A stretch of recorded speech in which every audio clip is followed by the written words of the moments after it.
Mahalolele, and welcome to the State of the City. We thank all of you for joining us this evening. And as we begin, we just want to remind everyone to silence their phones as we prepare to listen to the mayor's speech. My name is Moana Oluave Hafoka, and I was recently appointed as the Policy Advisor for Diversity and Human Rights in the mayor's office. I'm very excited and proud to represent not just the mayor's office, but also my community here in Salt Lake City. And we're also happy that all of you are here today so that we can take a look into the future along with Mayor Biskupski. We thank Horizonte for hosting us. They've been a great partner as well as welcoming us into their home.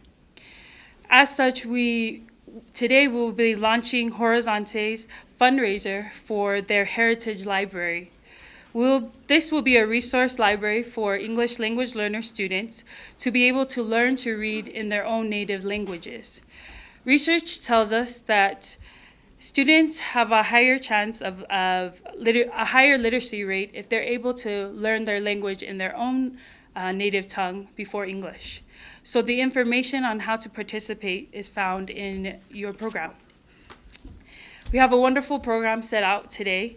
We will start with the Pledge of Allegiance that will be recited by 5 students in their own native languages.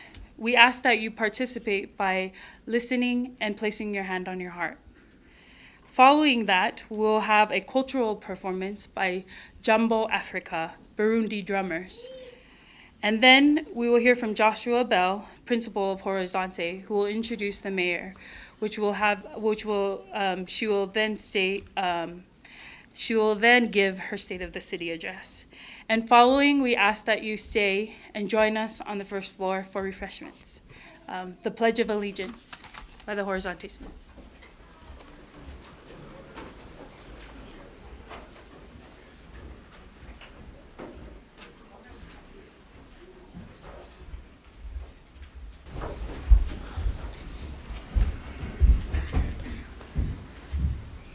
Too much space.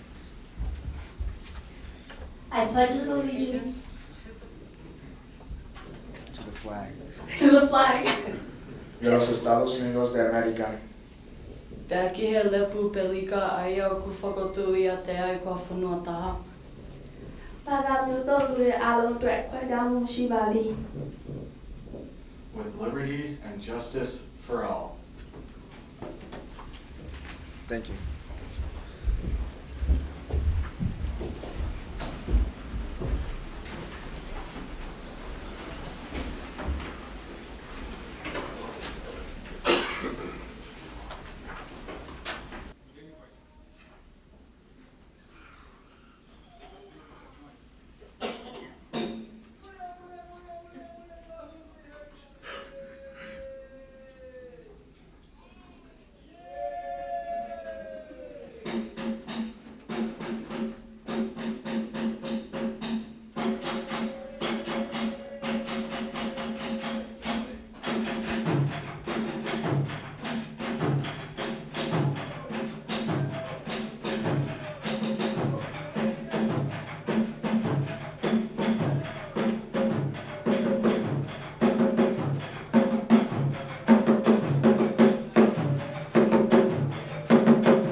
Good evening.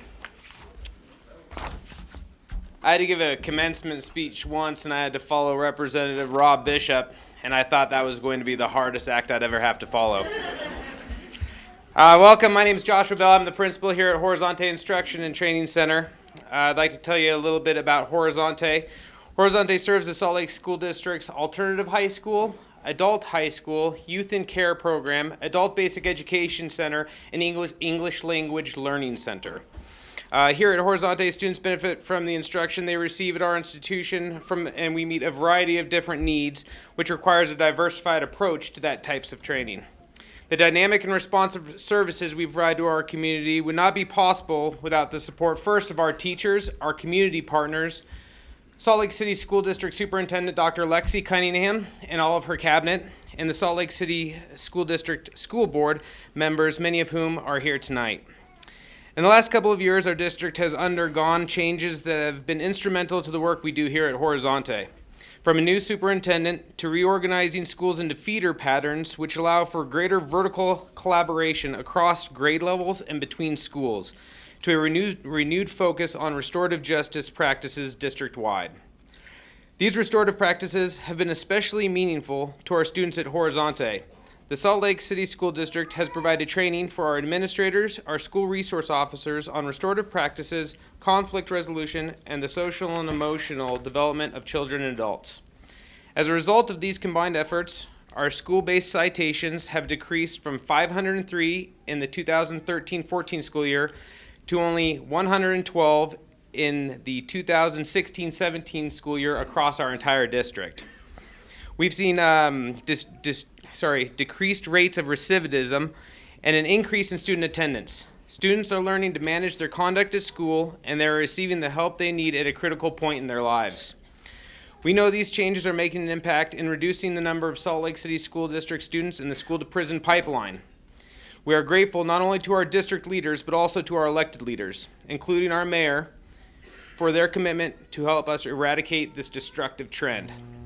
From an academic perspective, we continue to look for ways to live up to our district's vision of excellence and equity, every student, every classroom, every day. In an effort to provide our students with equitable access to quality learning programs, Horizonte has identified literacy and acculturation as critical aspects of our service model. The majority of students admitted to Horizonte read below grade level upon entry, and the proportion of non-native English speakers, that rate is much higher.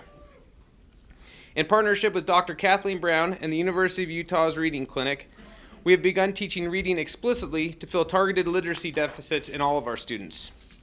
We've also worked to develop an actionable strategy to meet the needs of our students who are non-native English speakers. Research suggests there is a greater probability of success in becoming literate in a second language when learners are functionally literate in their native language. To help us move towards actualizing these goals, tonight we are proud to launch the ambitious initiative of establishing the Horizonte Heritage Language Library.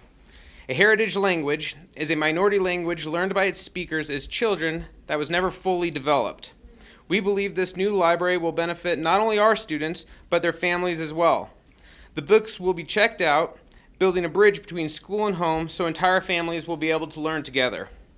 The Horizonte Heritage Language Library will serve as a mechanism for providing parents the opportunity to teach their children, for families to learn together, and ultimately to validate the languages of all our community members while preserving and celebrating the diverse people and languages that constitute the cultural fabric of our city.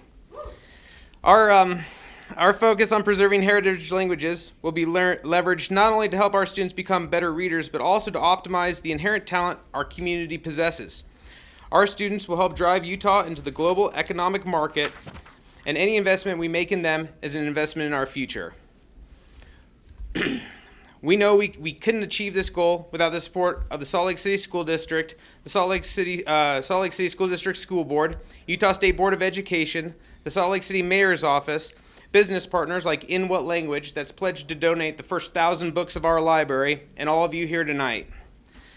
There is an adage in education that says it takes a village to raise a child. As the principal of Horizonte, I feel I can speak on behalf of our students, staff, and our school community and say we are fortunate to have Salt Lake City as our village. To illustrate that, our city mayor came Monday to visit our school. Two things were apparent. One, the mayor's authenticity in wanting to understand our needs and the needs of those we serve. Two, the mayor's genuine passion for seeing every single student succeed.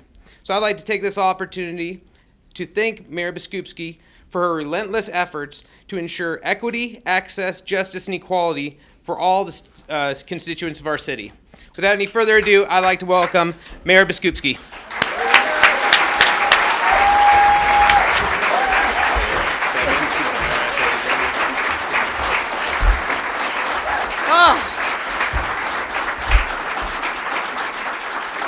So how fun. We're the drummers. That was so awesome. Let's say thank you again.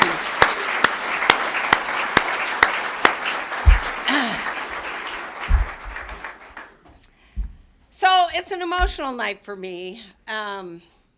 We're moving into our third year, and I am so excited because I look around and I see so many people who are here tonight who are part of this incredible team we've built.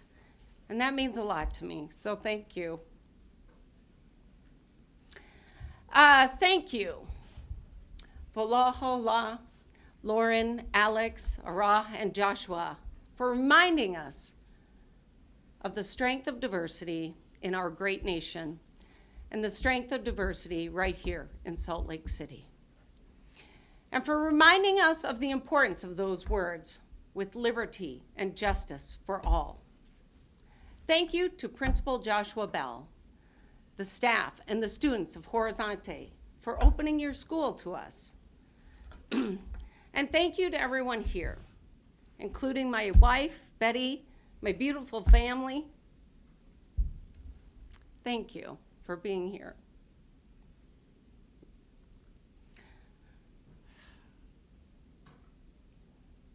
Tonight, we have the privilege of enjoying this remarkable space in our community. Horizonte is a place of purpose, a place which has embraced hope and opportunity. Horizonte is more than a school, and those that walk these halls are seen as more than a simple student. Horizonte, like Salt Lake City, is a community. And as a community, they succeed by fully investing their lives and their students' lives by focusing on long-term solutions to unique challenges they face.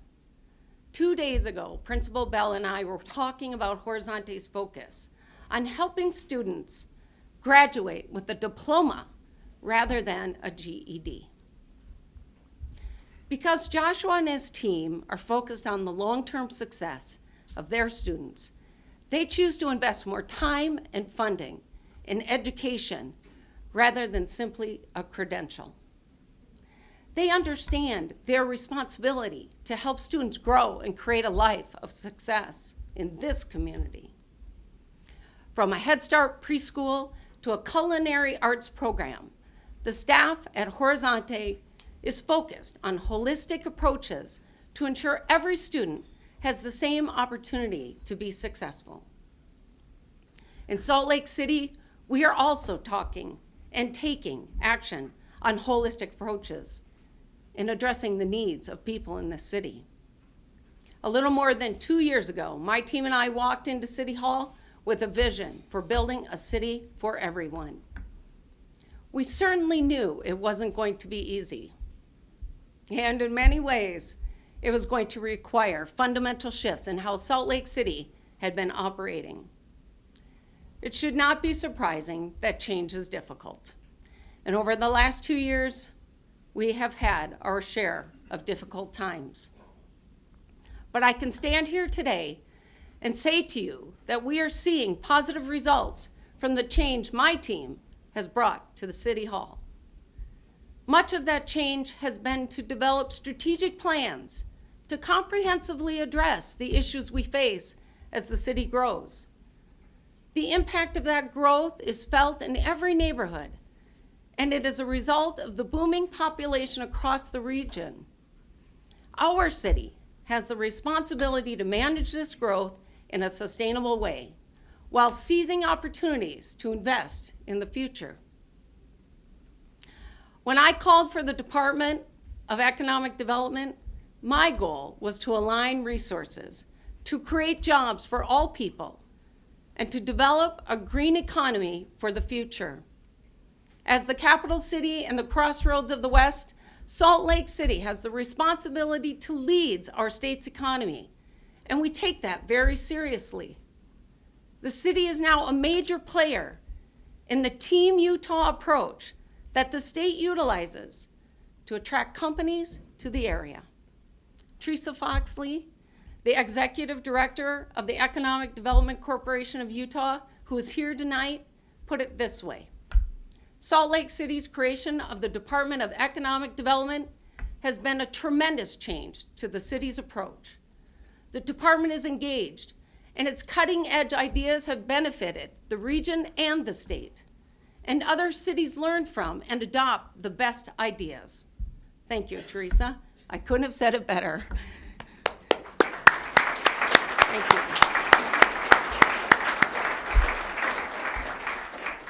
Our investment has paid off more than we anticipated.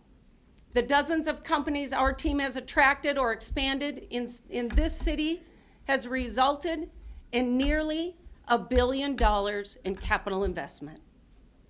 And over the last 2 years, our teams, led by Director Laura Fritz, let me see that smile. She has created more than 6,000 jobs with her teams, many of which are available today. The average salary for these new jobs is nearly $66,000 per year. These jobs allow people to live where they work.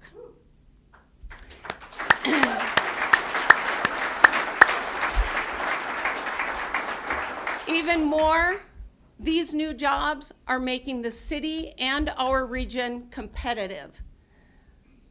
We are benefiting people who live here. Last year, after we announced Amazon would be building a distribution center in the city, I received a note from a woman named Bridget. She shared with us that because of the city's effort to bring Amazon to the area, her husband and his colleagues at a nearby business received a $2 an hour pay increase, an increase that made a difference to them. To ensure recruitment efforts continue to benefit people like Bridget and her husband, we will add a workforce development expert to the team. This expert will focus on raising the average wage in the city, job placement, and making sure our businesses can find the employees they need right in Salt Lake City. And as we recruit new business, we will continue to prioritize our city's clean energy goals. Companies like PacSize, who our team recently helped expand in the city, is a partner with us who has the most clear opportunity to help us improve our air quality. Last month, they completed the largest installation of EV charging stations in the state, making it easier for their employees and the public to go electric.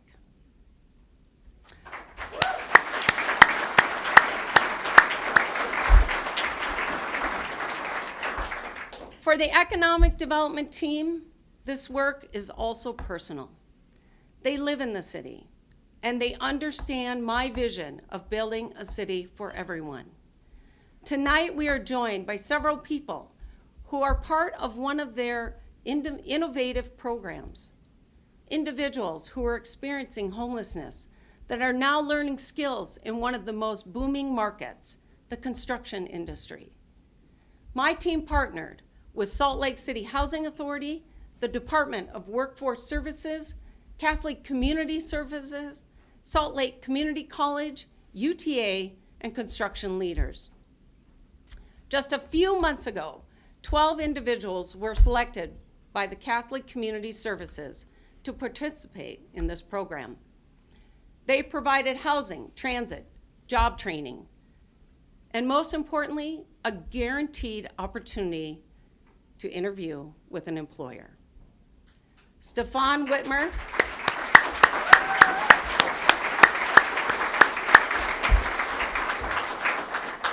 Stefan Whitmer and Fabian Yazzie are two of those trainees, and they are here with us tonight. Both have excelled in this program and hope it helps them break the cycle of homelessness. Next week, Stefan and Fabian and the others who are trainees will graduate. They'll receive their certificates and a startup kit of tools and other necessities, and they will get that interview. Congratulations to all of them.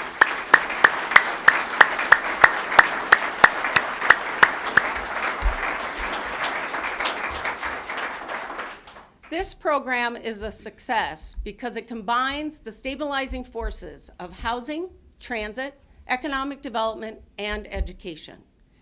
It is a reality because the community's unprecedented focus on helping those without a place to call home.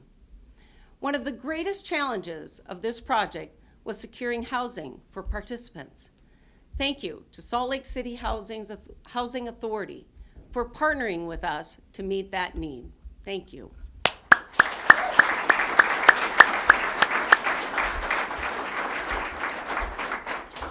As our city continues to grow, we know the most stabilizing force in communities is housing. Home is the foundation where we build our lives. No city can sustainably move forward without taking action on the housing crisis we face here and around the state. And it is a crisis when people pay over half of their income for the roof over their head. This means your neighbor, who is working 2 jobs and making $34,000 a year, is paying over $17,000 in rent. And with a historically low 2% vacancy rate, prices continue to rise in neighborhoods across the city.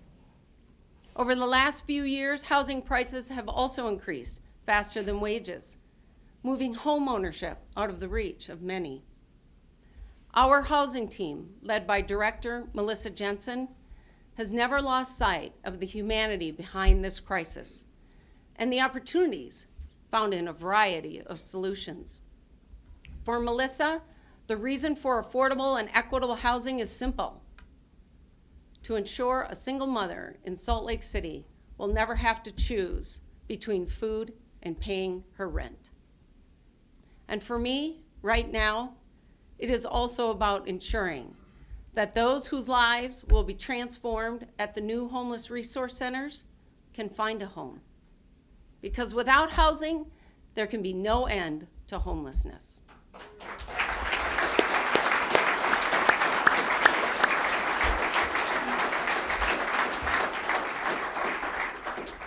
For the small business owner, affordable housing means residents will have enough money to spend on their goods and services. And for many in our community, affordable housing is about finding a place to build a life in Salt Lake City, a place to start a family, a place to invest in their future, and a place to grow old. It is from the mindset that we created Growing SLC, a 5-year housing plan to address our city's crisis, both in the short and long term. Last year, I convened the Blue Ribbon Commission of industry leaders to create opportunities for deeply affordable housing. I am pleased to say 3 of the commission's priority projects received tax credits this past December. This means almost 270 units of deeply affordable housing will be under construction later this year.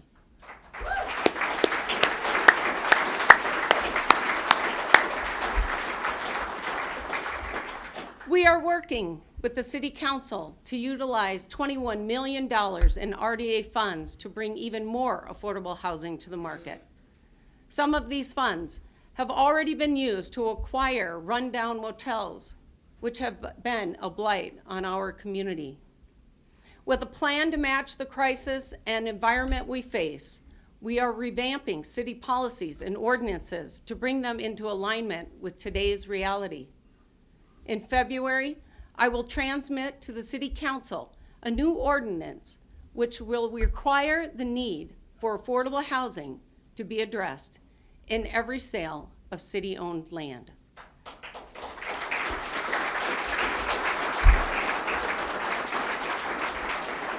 Where housing is simply not an option, the ordinance will require funds to be set aside to address our affordable housing goals.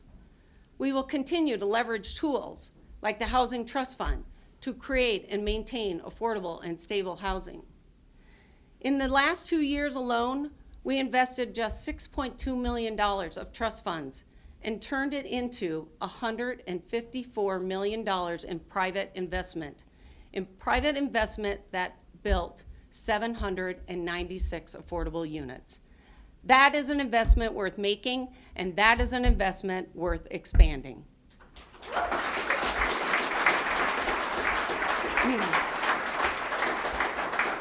By matching the homes we build with the transit needs of those who live there, we will increase the value of this investment even more. The question, how will I get there? Or often, can I even get there? Shouldn't be a deciding factor where someone lives, the job opportunities they can take, or where they will spend their money. For Salt Lake City, in particular, reliable transit is critical to getting people out of their cars and clearing the air. We know that more than 50% of the air pollution we breathe is caused by vehicles. The decision many of us make to turn the key has an impact on whether our kids will carry inhalers in their lunchboxes or wear breathing masks on the playground.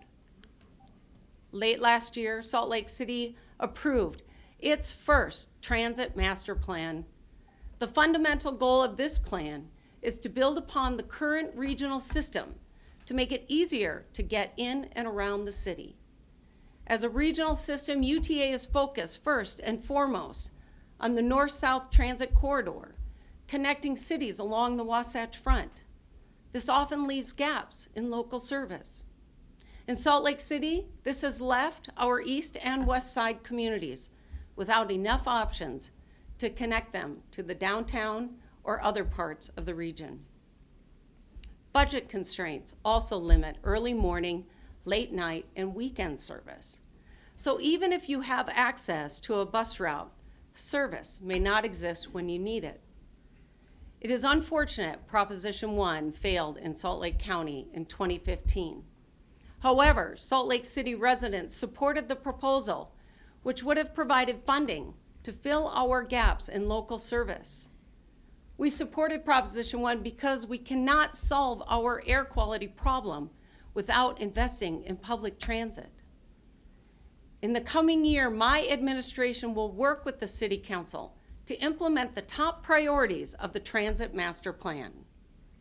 This includes improving the experience for transit users and increasing ridership by funding high-frequency bus networks throughout the city. By taking advantage of our city's grid system, these networks can fill in those east-west gaps that limit options for residents and businesses. These gaps currently keep many from giving transit a second thought because no one wants to be forced to make multiple transfers simply to go a few miles. Thanks in part to my council colleagues, we already have a great example of what can happen when barriers to public transit are removed. People take it. The result of last December's Free Fare Day was a 23% increase in ridership. But it shouldn't be surprising that almost all of this increase was seen on the North-South Rail network. Worthy efforts like Free Fare Friday or Free Fare Day can't enhance something that doesn't exist. However, they do show us people want to get out of their cars. They want to be a part of the solution.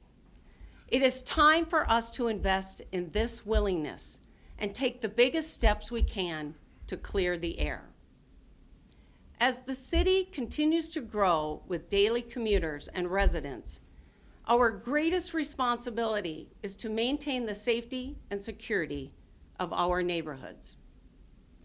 Chief Mike Brown and the women and men of the Salt Lake City Police Department deserve great credit for their efforts in keeping crime down over the last 2 years. We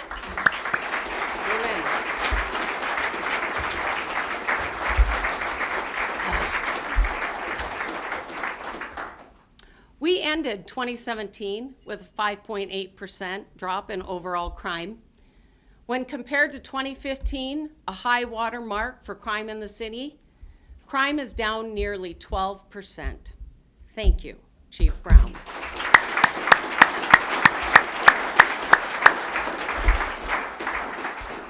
This downward trend holds true in every district in Salt Lake City. Right here in District 5, we have seen a 13.8% drop in crime when compared to 2015. But I know crime is personal, that the only statistic that matters is the one which impacts you, your neighborhood, your home, or your business. And we know in order to keep this trend moving down and to be prepared to respond to shifts in crime, we must continue to invest in our public safety officers.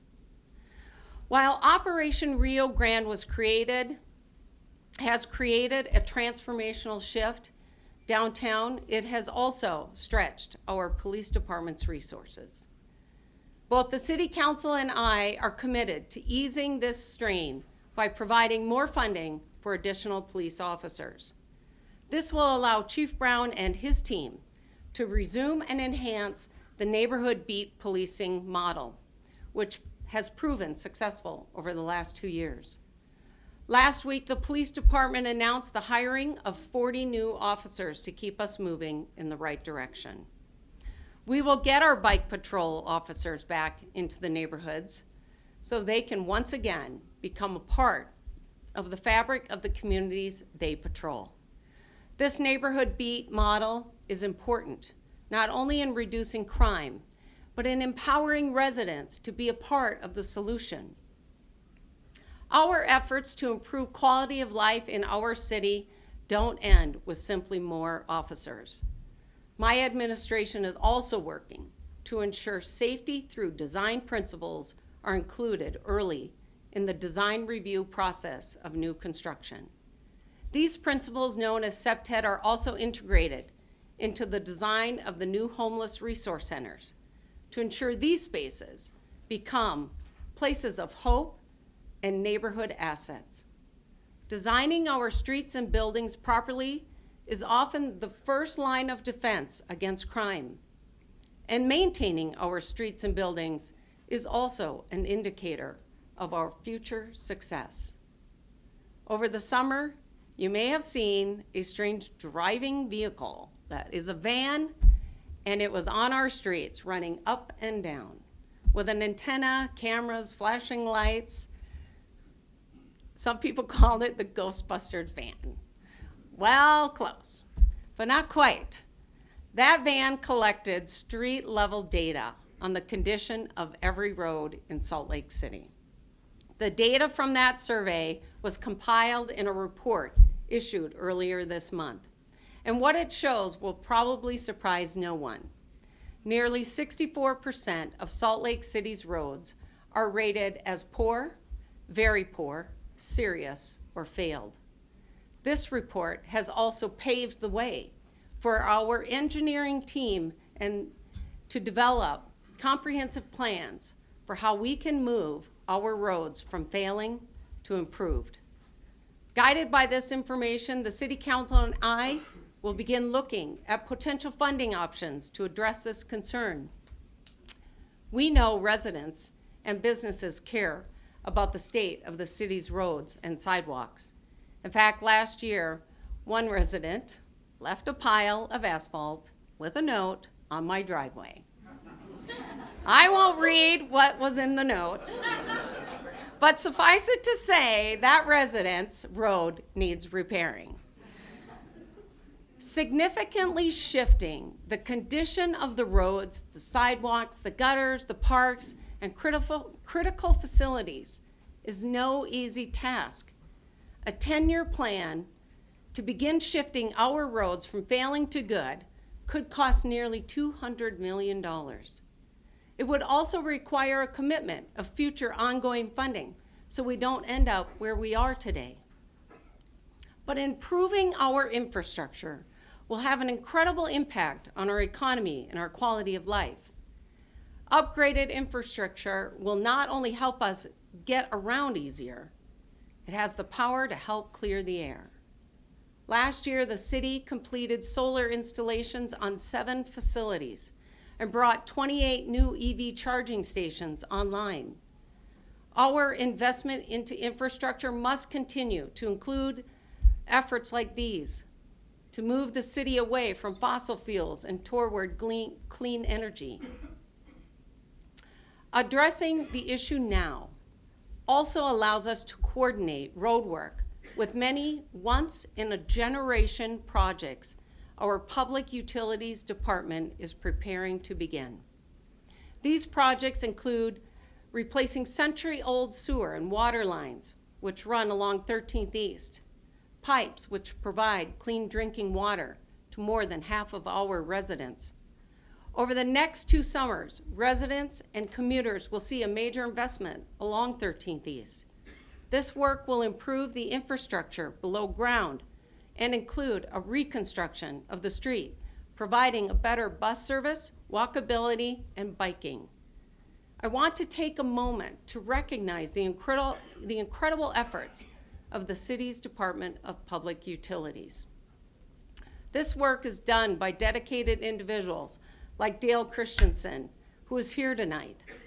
Dale has been the manager and brains behind operating the city sewer treatment plant for decades and is retiring in March. Thank you, Dale, for all your years of service.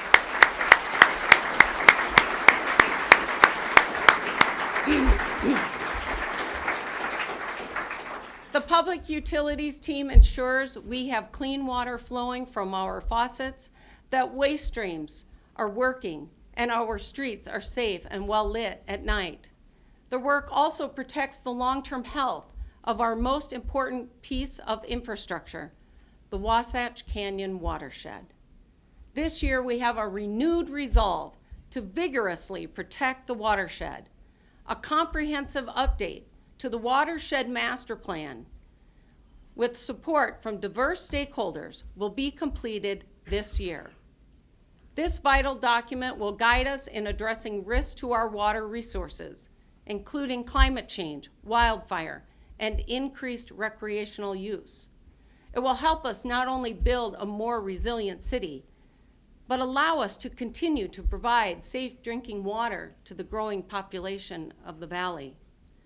Strong infrastructure has allowed cities to thrive for thousands of years.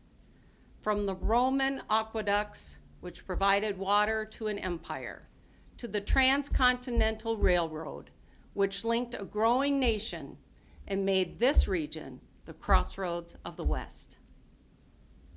When I was at the U.S. Conference of Mayors last week, the top concerns were how to strategically address the issues of affordable housing, transit, public safety, and infrastructure amidst the lack of any meaningful federal action. But through this concern was optimism in the ability of cities to lead the charge to keep this nation moving forward. The optimism is because of the residents who live in the urban areas, residents who recognize the need to address these critical issues, not only to build more resilient cities, but to create equity for all who live in them. In Salt Lake City, we have a rare opportunity to create a transformational shift in how we address growth. In 2015, the legislature approved a bill to allow Salt Lake City to increase the local sales tax by 0.5%, or 5 cents for every $10 you spend. By exercising this option now, Salt Lake City can create an ongoing fund to specifically address the growth issues we are facing in housing, transit, public safety, infrastructure, and of course, air quality. This funding would come not only from local residents, but from those who visit and work in the capital city, ensuring all who are using our infrastructure help pay for it. Estimated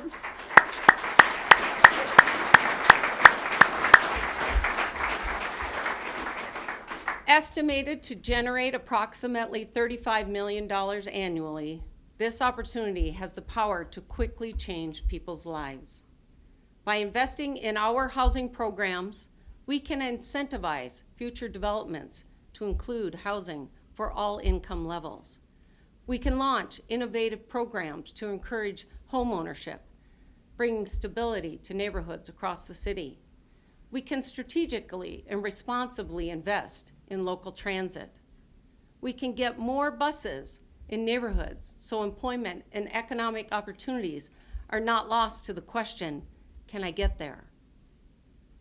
We can provide options so people can do what they have told us they wanted to do, and that was get out of their cars and help clean the air. And by investing in our public safety agencies, we can ensure the capital city streets and neighborhoods are always safe. In the coming weeks, my administration, working with the City Council, will begin an outreach campaign to gauge the public's interest in activating this sales tax option to invest in the capital city. This engagement will build on the significant outreach we have already done to complete the affordable housing and transit master plans. as well as the feedback residents have provided the city through the years. This will also include a larger conversation about the city streets, sidewalks, parks, and other critical infrastructure. While the ongoing funding created from the sales tax option could be used in part to maintain our aging infrastructure, it is not the only opportunity we have. This year, we have a rare opportunity to take to the voters a bond for up to $87 million. The bond would generate one-time revenue to replace our aging infrastructure for around $5 per household per year. That's pretty amazing.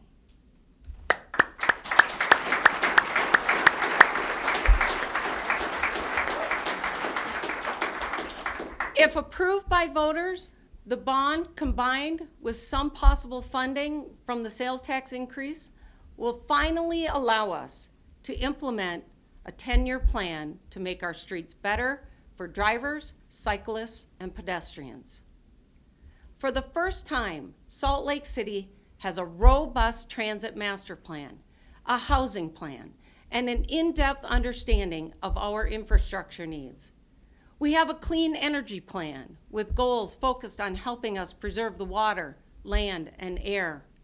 These funding options create a unique opportunity to fully implement these plans, giving Salt Lake City the ability to control its own destiny.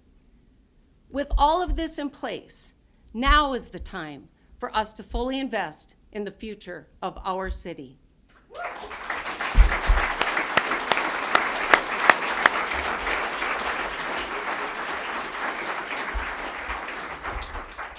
Last week, I had the privilege of hearing a panel discussion on building strong cities, led by Senator Cory Booker. He shared a story about a woman who took him into her neighborhood, a neighborhood in distress. She said, "If you can see hope, opportunity in the face of God, you can rejuvenate a neighborhood. If all you see are problems, that is all you will ever see." For the past 2 years, I have seen the opportunities lying beyond our problems. With that vision, we have forged a path to truly build a city for everyone, to create change which will allow future mayors to say, as I can say tonight, the state of the city is strong. Thank you.